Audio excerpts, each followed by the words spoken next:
Brilliant, you got it. It's time to say a very, very good morning. A warm welcome to Jimmy Floyd Hasselbaink. Jimmy, thanks for joining us, mate. How are you this morning? How you doing, Jimmy? I am not too bad. Thank you for having me. Brilliant to see you. There's that smile. We've missed that smile, mate. Fantastic to see you. Jimmy, you probably watched the game yesterday, Arsenal-Chelsea. What did you think, mate? A little bit gutted for Chelsea. Arsenal, very strong, obviously. It was not a game of a lot of chances. Arsenal very strong at their set pieces, and they scored two magnificent goals like that. A little bit gutted that Chelsea end up playing with 10 men and then didn't really could finish the game in a proper way and really go for it. But then, look, Arsenal didn't play well. They got the 3 points. That's really what a champion does, you know. Dig in, find a way to win, win and move on. Jim, what do you make of all the red cards? How do you stop the red cards? Do you have a little meeting? What would we do if we was all getting sent off every week? I think it is naivety. I think it's being young. I think also I think there have to be a little bit more structure. I think I think a little bit more pressure as well on the players. You have got a responsibility. Of course you have, yeah. To stay on the pitch, 11. I don't think there's no excuse for dissent and things like that, is there? No, but I know it's a passionate game, and you want to see, you know, be passionate. Yeah, you want to, and you want to have that. You want to keep that. And football is about that, really. It's about emotions. Were you a little bit surprised, Jim? I'm just going to say, Jimmy, were you a little bit surprised at the appointment of Liam Senior? A lot of people, myself, a little bit surprised. I can't lie to you, but I think he's come in and he's if he's not hit the ground running, he's certainly looked as though he can handle the situation. Yeah, it looks like that from outside. He's done exceptionally well at Strasbourg. They obviously know him. They have looked at him from really close by. He's brought Strasbourg in Europe, what hasn't happened for a long time, and tactically and coaching wise, he's got that same identity as they want. Let's not forget Maresca before him had also not done a lot. Roshinha has actually done a lot more than Enzo. Yeah. Enzo was at Leicester, got them promoted. And look at the job that he's done. So in a way, I'm not really that surprised. The thing is gonna be does he win enough games? Is he a winner? Yeah. Does he win enough games? Exactly. And can he make Chelsea successful? And that's what it is. You know, as simple as that. Yeah. So you're looking at it, Jimmy. It must be you're talking about winner and a winning mentality.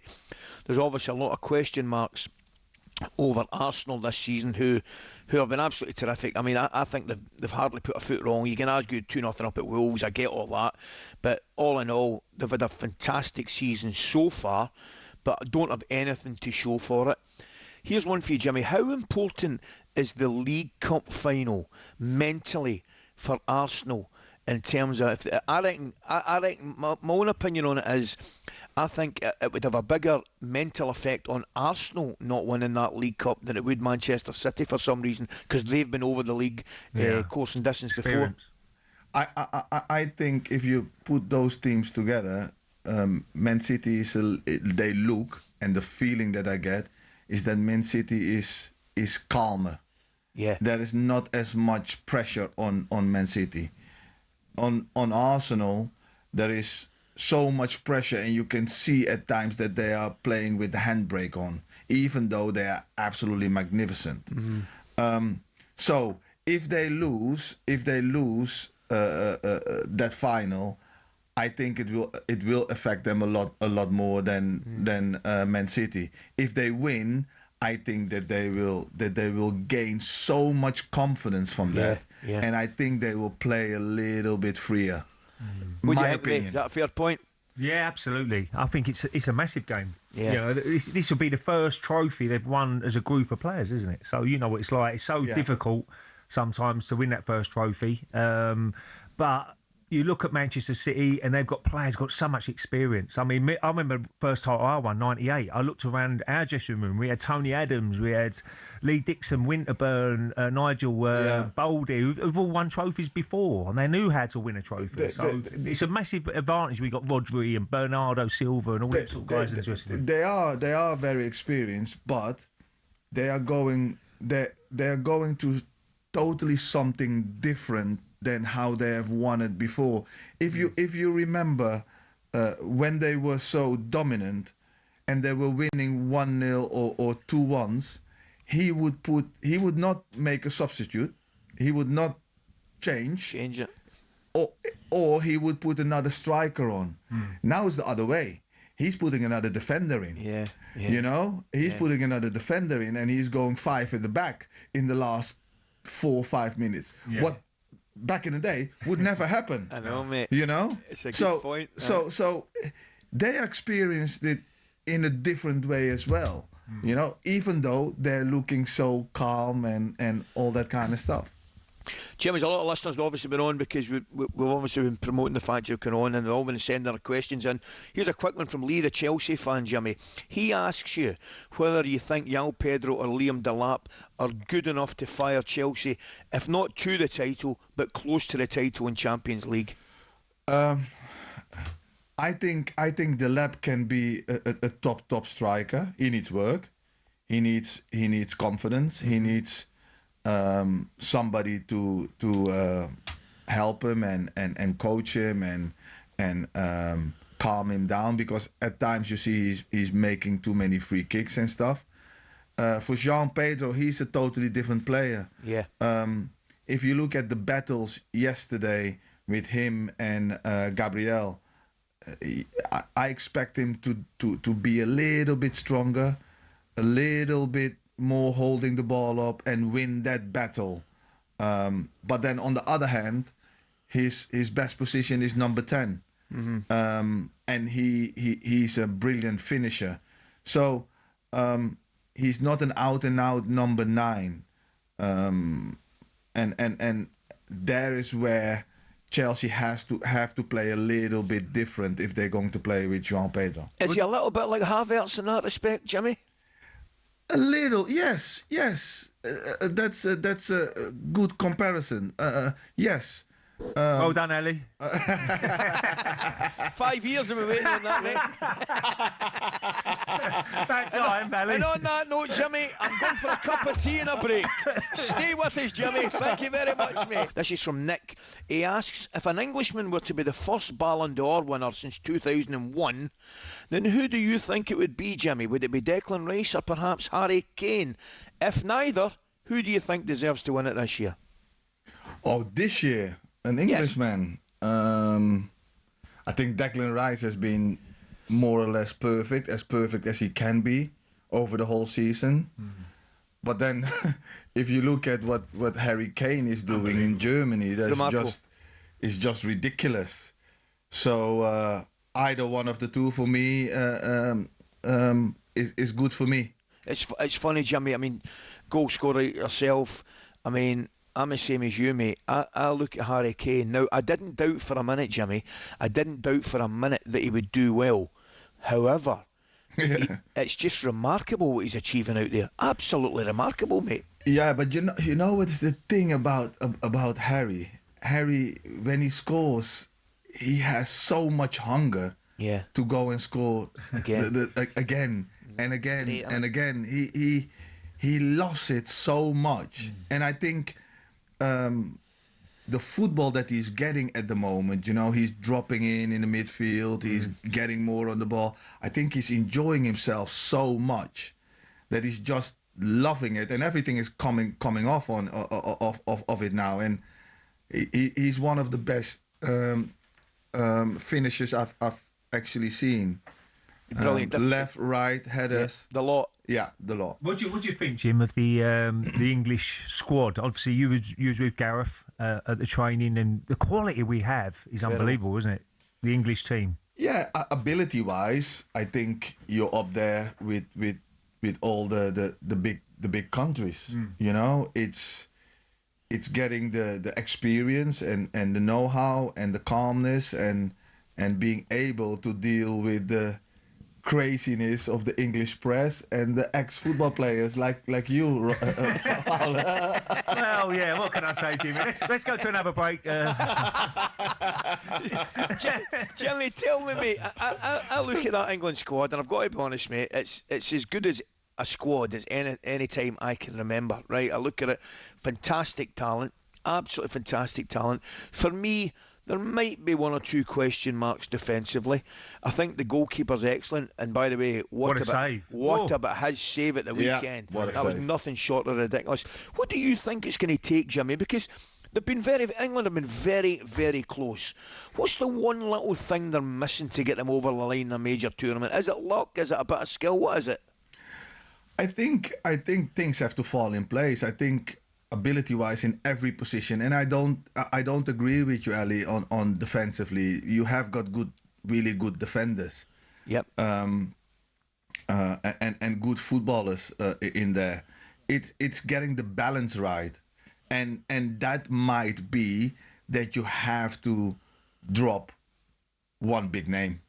It might have to be, you know. But to get the balance right and to get the team ethics right and to get to play in a way that gets you over the line. And the first thing that you're going to win, a little bit like Arsenal, it's not going to be pretty. It's getting over that line. And when you have got over that line, then you will see the next tournaments. You will bring some swagger with it. But in the meantime, you're not going to do a Spain and win it in a really beautiful way. You know, you need to get over the line. Well, here's a question for you, mate. I'm guessing if you're picking the England team tomorrow, I might be wrong. You might tell me I'm wrong. You'd start with a back four. If you would, what would your back four be? Have some of that, Jimmy. You're putting me in trouble here. Have some of that, Jimmy. You're in the hot seat. You walk into that studio, you're in the hot seat, Jimmy. Oh gosh. Okay. My back four now. Yes. Reece James, right back. Yep. People who are fit, eh? Yes. Yeah. Yes.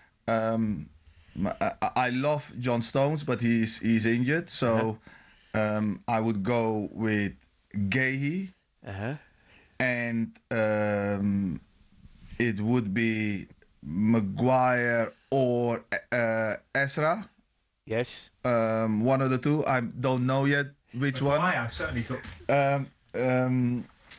And then left back, the best left back that England still has, and he's fit now, is Luke Shaw. But O'Reilly has been playing well. Hall has been playing well. Yep.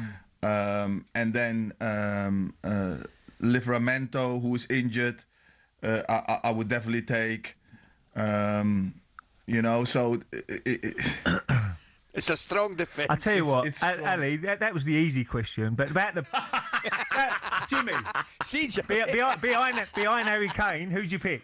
Behind Harry Kane, there's the three. Now, this is a good one. Now, they've got so many options. Great question. Now, behind Harry Kane, who do you pick?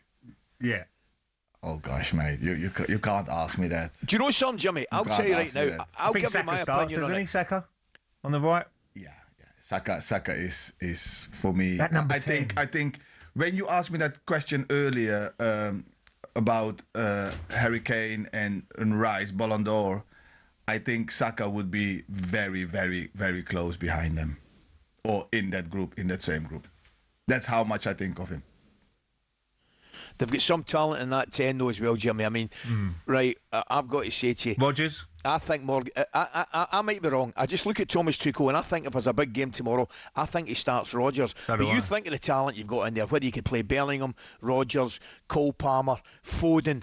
Jimmy, it's unbelievable. He can't take everybody. Yeah, and that's why I said you might have to leave a big name on the bench or not take him for the team. I don't know who I would go with at this moment of time. Rodgers has been doing exceptionally well. He's a little bit quiet in the last few weeks, but he's been doing exceptionally well. Bellingham is Bellingham, and Bellingham will always turn up in big games. He will always turn up in big games. Then you have Foden. Then you have got my boy Cole Palmer. What is a must? What's he like in the dressing room, Jim? Cole Palmer. Quiet. Yeah? Yeah. Just the way he comes across. But he's quiet but confident with the people that know him. Yeah. Really good kid. Really good kid. At the moment, he's trying to find his top form. Yeah. Needs an arm around him. Yeah. Needs some reassurance, but what a player. Oh, on his What day. a player. Unbelievable, Jimmy. Brilliant. What Yeah. talent, eh? Vision, Yeah. everything. Touch, vision. Yeah. The lot. Plays on feeling. Plays on, I don't know yet what I'm going to do. I'm going to look at the situation and that little moment that I have, magic. I will make my decision and I can change my decision. Yeah. He's Talent. He's such a talent. Some talent. Ray, did I just hear the pressure having Jimmy Floyd Hasselbaink? Absolutely. He's got to go he got to to young Tom. Tom, yeah. He got to Tom there. Has a Leeds legend next to him. He just crumbled. He just absolutely crumbled, Tom. Tom the Grumble. That's his new nickname. This is Apple talkSPORT. Crumble, you know. This is talkSPORT Breakfast with Ali Ray and two-time Premier League Golden Boot winner Jimmy Floyd Hasselbaink. And Errol Clark, of course, with our over 20,000 used cars online to choose from. They will have the car for you. Jimmy, of course, part of Gareth's coaching team during the last Euros, where England did, well, I thought did exceptionally well, got the final, beaten by Spain. And Gareth spoke to a man we all know very, very well, good friend of the show, Henry Winter, last week, and was asked if he would take a Premier League job in the future. Have a listen to this. I've got no passion to just go and manage in the Premier League. I did that at 35. I don't feel the need to just go and do it to say I've managed in the Premier League. I've had one of the biggest jobs in world football, so I've been spoiled. But we've talked about the baggage that comes with me as an appointment if you're an owner. And there's a reality around, I can understand what that noise is. There's that bit that I think makes me potentially a complicated appointment for a club. And there's also the reality that I needed a period after England that consumed me for 10 years. I gave everything I had. I said to you, there were only two of us thinking about England 365 days of the year. That consumed everything. It's amazing, Jimmy. I mean, the interview itself is incredible, and I can understand. I totally get what Gareth says. He's not for a minute saying he would never manage in the Premier League or Premiership.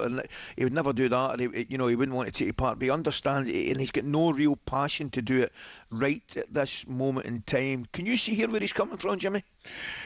Well, I know him a little bit better. Of course. Ray knows him obviously as well. He's a very calm, intelligent person. When he's doing something, he's going to do something for the right reasons. He will not, as he said, I don't need to prove myself in the Premier League. Go and get a job and show everybody how good I am. That doesn't motivate him. It has to be something totally different in his head that motivates him, and then he will take the job. But the England job, he's done that so long, and so many things happened, and it's a very, very, well, it's the biggest job for an Englishman. It's the biggest job and the highest pressurized job, and it is even though you don't play every week, it's an everyday job. And yeah, I've been there. I've seen him from close by. I've seen what is happened around him. I understand him, and then on top of them, that he is not the typical football manager. You know, it has to make sense, and that's why I think that's why he's saying what he's saying. What do you think of the job that he did, Jimmy, as England head coach? Absolutely magnificent. Mm-hmm.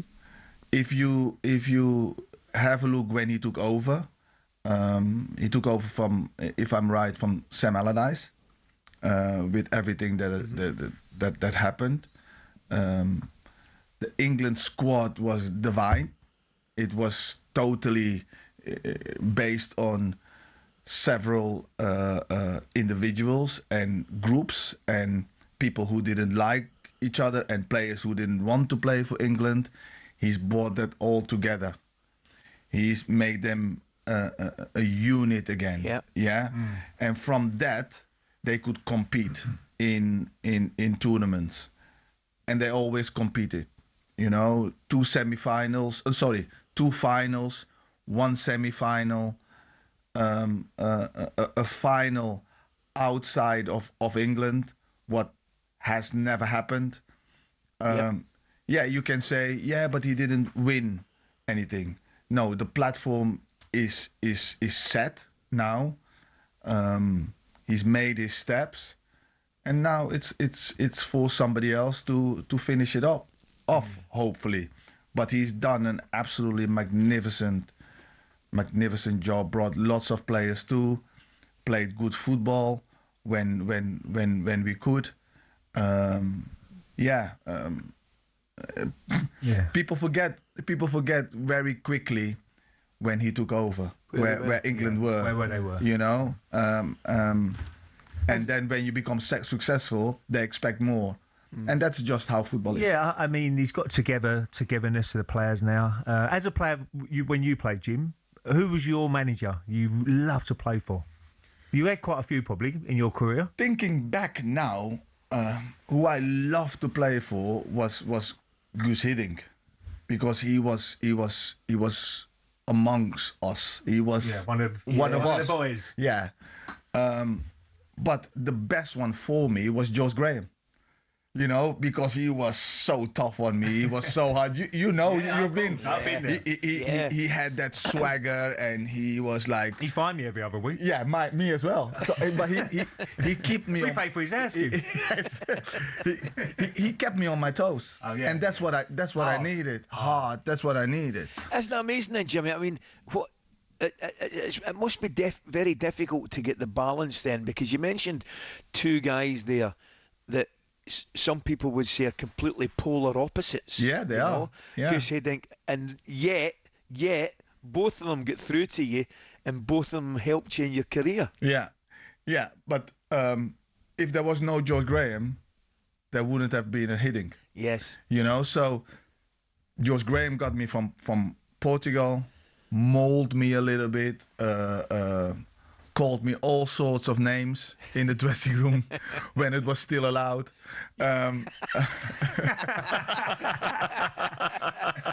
Exactly. But that I took that, and I needed that, and then I went to the World Cup, and I had Hiddink, and that was totally something different than George Graham. And it's a little bit similar to Ian Wright, really. Yeah. When he signed him from Crystal Palace, it made him the player he was. Yeah. Ian Wright, Yeah. Well, it's amazing, Jimmy. You mentioned that there, right? And it's something I'll ask you about, because you're without doubt 100% correct. You know, you used to get a bit of stick off the manager, and then you said when it was allowed. Now, the obvious follow-on question, that would be: have managers and coaches had to completely transform the way they coach and manage individuals and teams because of changes that have been made in society, if you like? Yeah, look, I see it with my kids at home. You have to still coach the same way, but you have to say things in a different way, and you still can be hard to players, and you still need to be hard to players, but you have to bring it in a different way, and you can be.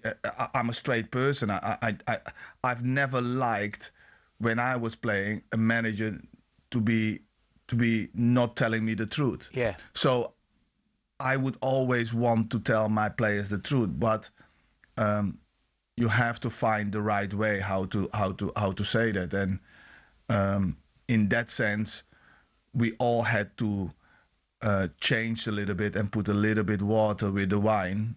If that is an English expression, it's a Dutch expression. It's a good one. You know. Yeah. But that's still the message. Still the same message comes through. Yeah. You know. Jim, did you? You wasn't long with Mourinho, was you? No, Mourinho. Would he have got the best out of you at that time? I think he would. Yeah, I think he would. I think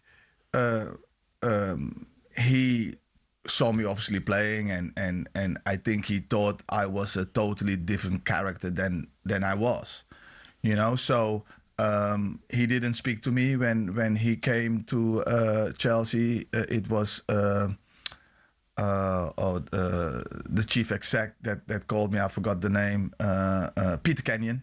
Yes. That called my agent and said, Jimmy can leave. You know, so and that was the conversation, and I went to Middlesbrough to come and join you.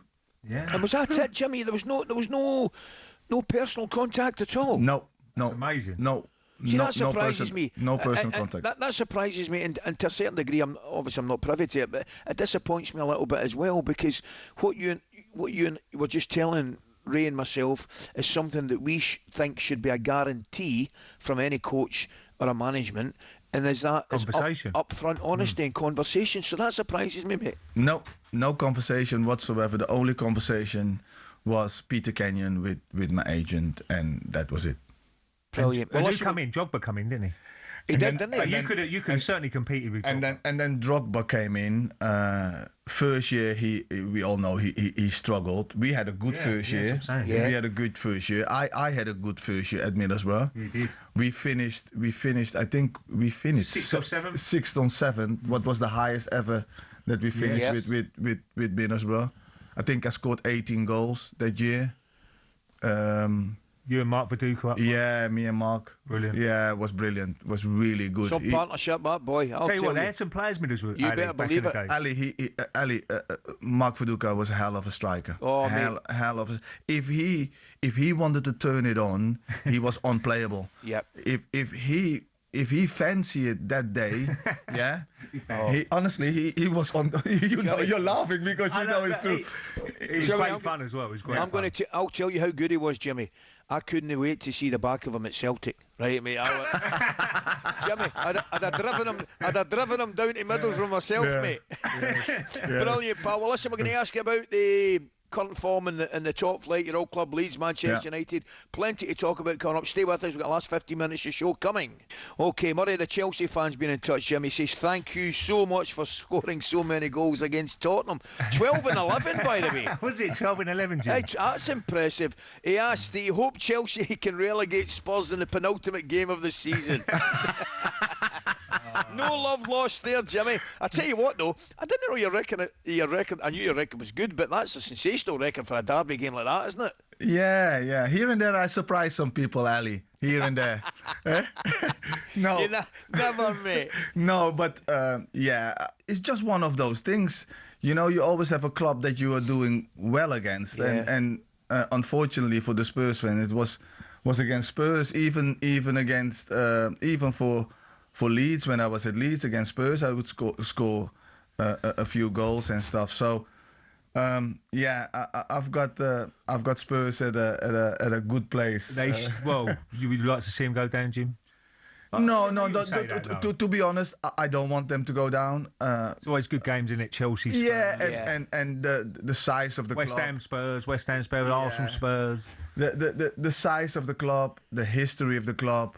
It's a beautiful club, a beautiful stadium. But I must say, they are in deep problems. Yes. Because against Fulham in the first half, it could have been 4. Yeah, second half as well. It could have been 4. Second half, they tried to make a fist of it, but they look so open. They look so fragile. You know.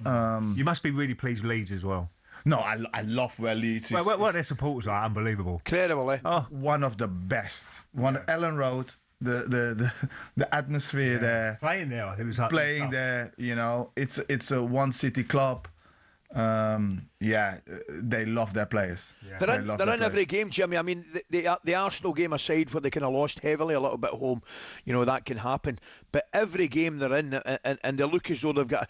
They look the opposite, Jimmy. They look the opposite of Tottenham to me, in the respect that they look as though they're right up for the fight. They look as though they've got the sleeves rolled up. They look as though they're playing for their manager. They've found a way of playing. If you remember when they played against Man City away, they played the 4 at the back, and they were getting totally annihilated in that game. They changed to a 5. They got themselves back in the game. They lost that game, but then from that point, they kept on playing a 5 at the back, and they have got a very energetic midfield, and that system has given them a little more a foothold in the game and a better platform. They don't go guns blazing forward. They play from a really set structure, hard to beat. And yes, look, when you play at Ellen Road, you have to play for that shirt. Yeah. That's just what them fans expecting. And when you do, you know, they are the 12 men, and you can see they've been. You're right, Ali. They've been in all the games. Man City last game. Yeah. They had to dig really deep, and I think a couple more wins, and they're in the Premier League for next. Jim, season. I've got to ask you about your management career so far. I mean, you want to get back in, didn't you? Yeah, I want to get back in coaching, in the Premier League if I can, helping somebody, or being a manager somewhere, something exciting, something that I can help a club or help a manager. Yeah, I want to get back in, but it's very, very difficult. What would you prefer? I know it's difficult, but what would you prefer? And what did you enjoy most? Did you enjoy the coaching out with the players, or did you enjoy management?